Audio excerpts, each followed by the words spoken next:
Hey everybody, Dustin DePirac here, columnist Jeremy Price. Coming to you from Assembly Hall, where Indiana got a top 10 win today, a win over a top 10 team today, and yet when it was over, it really didn't seem that way. It really, there was lots of disappointment, lots of, what happened, what went wrong sort of things, and yet Indiana beat Minnesota 88-81, and what's the biggest statement game that they've had so far, the best team they've beaten so far. They're probably going to be a top 3 team as of Monday, and yet, for a lot of reasons, not happy with how that one ended up.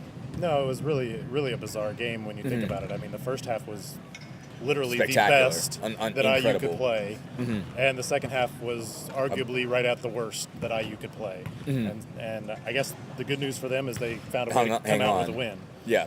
But which team is the real IU team? I guess that's what's to be determined. Yeah, well, it's obviously something in the middle. I mean, Indiana, the first half shows what they're capable of doing at their best. The second half shows what they're capable of doing at their worst. That they are capable of building that big of a lead. They were up 52-29 and looking like they were going to run away with it. I mean, it looked like it was about to be.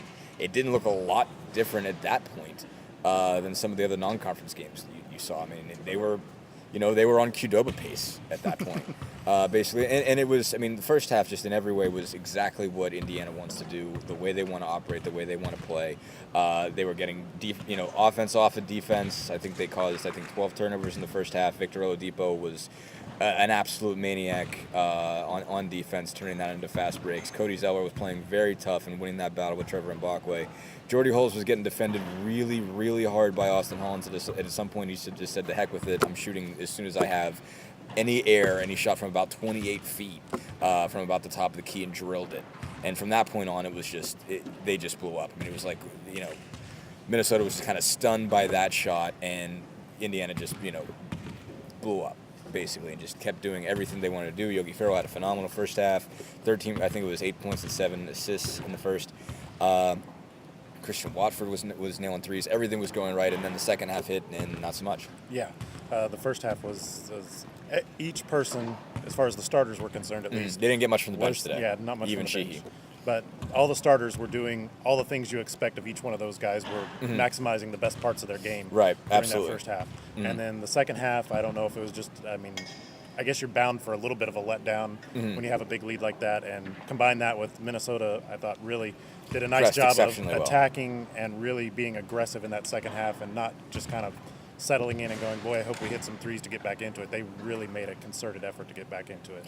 No, absolutely, and just Indiana didn't handle the press well, and I think that's sort of a, that's concerning. That's the second straight game that they've had major problems with turnovers and significant problems against the press, and you've seen that from them in the past. Obviously, going back to VCU, they had major issues with that. Sometimes they play really well against it. I mean, you've seen against.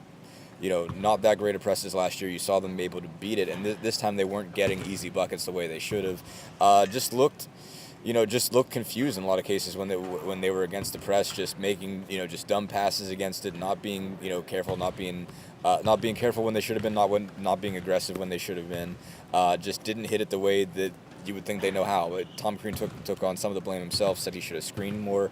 But a lot of cases they just weren't open. It was tough to make passes on the inbounds, and then from that point on they kept trapping and it seemed just all the way right ways and just couldn't get anything accomplished there. But it seemed like I really thought the problem was more mindset than anything else. True. That's a situation where you're playing on a lead, you're comfortable, and all of a sudden the other team has that urgency. If the roles were reversed, it probably would have been completely different the other way.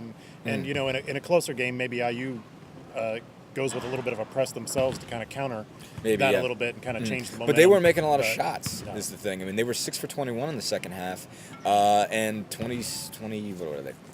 23 for 36 at the line. I mean, that's another key thing. And then there's some big free throws. Even Jordy Hulse missed 3 of them. And they, just let Minnesota back in the game that way, too. Even on the occasions where they were getting the ball down the court, they weren't making shots. And so they were really not having, much of an opportunity to counter, really, in that way. They just didn't have a lot going. At a certain point when they were just gripping to a very, a lead that kept getting smaller and smaller. I mean, it was 23 at the break. It was down to 3 with 30 seconds to go. Big stat of the second half was, second half Indiana had one assist and 11 turnovers. 11 turnovers. They had 13 assists, 4 turnovers in the first half, 1 assist, 11 turnovers in the second, 6 for 21 from the field. Basically every stat got worse. Everything that looked good in the first half just did not look good at all in the second half. But as again, though they pointed out, as we said about Jordy, he misses 3 straight free throws, and he's just in the right place at the right time. Cody Zeller really fought really hard, had a really good block out, and tipped the ball out, took it all out of Trevor Mbakwe's hands to get it to Hulls. Hulls gets fouled again, hits 2 free throws, made sure that worked, and somehow they survived that. I guess. If you're Indiana, what concerns you about this game going forward? What are you afraid that this pretends, I guess? Well, the first thing is obviously this is 2 games in a row with not such a stellar second half performance. With the big lead. With the big lead. And maybe it's probably a good thing, maybe a silver lining, that they had to make some plays down the stretch and pull out a close game like this. Probably does them a lot more good than had they gone on to win by 25 or 30 points. Maybe. We'll see, I guess. Yeah. But you'd like to not put yourself in that situation to begin with. And that's probably the more immediate goal is next time you have a double-digit lead is to keep it there. Right. Yeah, no, it's an issue, and obviously, again, it shows. They showed in the first half what they are capable of, and the team you saw in the first half is as good as anybody in the country, if not better. If they play like that, they can beat anybody. And if they played like they did in the second half, they could lose to anybody. But I think one thing that was a little bit more, I thought things were a little bit more steady. I mean, I thought they defended pretty well most of the game. Even in they did a lot of zone today, and I heard some just sort of complaints on that in the live chat and some of the things like, what are we doing in zone?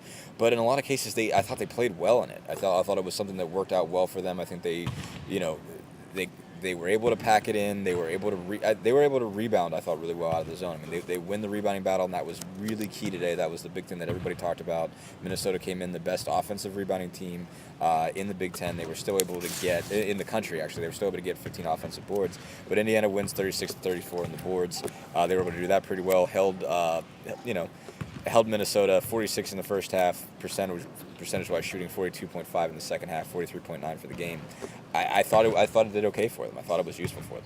Yeah, and the fact is they actually were able to force quite a number of turnovers out of the zone, which is Tons a little bit early unusual. on. Yeah. But they just, especially that first half, they had Minnesota completely out of sync offensively. They didn't. They really didn't know what they wanted to do offensively or where they wanted the ball to go. I mean, pretty much It was Andre Hollins hitting a 3 or nothing for Minnesota in that first half. Second half, much different story. I think maybe they got a little more comfortable with the zone. They definitely got a lot more active on the glass. 9 offensive rebounds in the second half. And on top of that, too, Minnesota was looking for the first possible shot. And that was a little bit different. They were hitting some deep ones. I mean, that's a little bit part of it. You look at, some of the threes they hit, even running down. I mean, they're 3, 4, 5 feet beyond the line, and it's just we've got to get back into this. We don't have time to look for the best shot to work the ball around. It's just let's take a 3, and they got lucky in certain cases and hit really deep threes. They just pulled up and knocked down. Well, before we get away from the defense, one thing I think worth mentioning is Christian Watford's defense Yes. in the interior Absolutely. today was very good. Arguably the best I can recall him playing in the post. Right. I mean, Absolutely. he was very physical and battled against Mbakwe and Williams inside there. I thought really did a great job giving IU a presence besides Zeller. That was something we talked about that was going to be a huge key in this game, and Watford absolutely did. Just really did a good job of just getting after it. He finishes with 9 rebounds, and he worked for it. And again, I mean, Rodney Williams still manages 11, but you're not going to shut him out completely. And for the most part, they kept him from going crazy on those rebounds and putbacks. He had a few of them, but mostly Watford did pretty well. And again, he was tangled up with Mbakwe on certain situations when they were in the zone.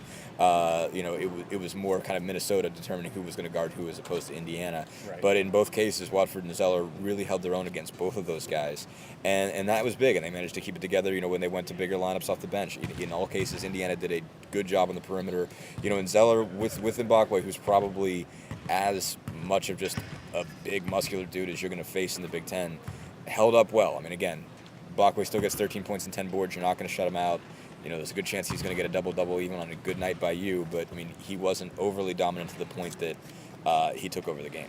Yeah, and a lot of that was Watford was doing a real nice job of fronting him and not letting him flash to the ball or establish that real deep post position, which is critical. I mean, a lot of Mbakwe probably got most of his points either offensive rebounds, and I think he hit a couple of face-ups. Yeah, he hit some turnarounds. I mean, both Zeller did too, but in a couple cases, Mbakwe would just literally hit a turnaround in kind of the high post, hit from about 8 feet out. He had that going for him again. I mean, just a lot of them weren't easy. Again, he did have some on putbacks, but mostly he had to work for it. Yeah, that's what you want. Basically. Right. If he's going to hit that shot, then that's what you'll live with. Right, exactly. You'll give him that. So, one way or another, despite all the complaints and everything that went wrong and all the turnovers and all the mistakes, Indiana has a win over a top 10 team.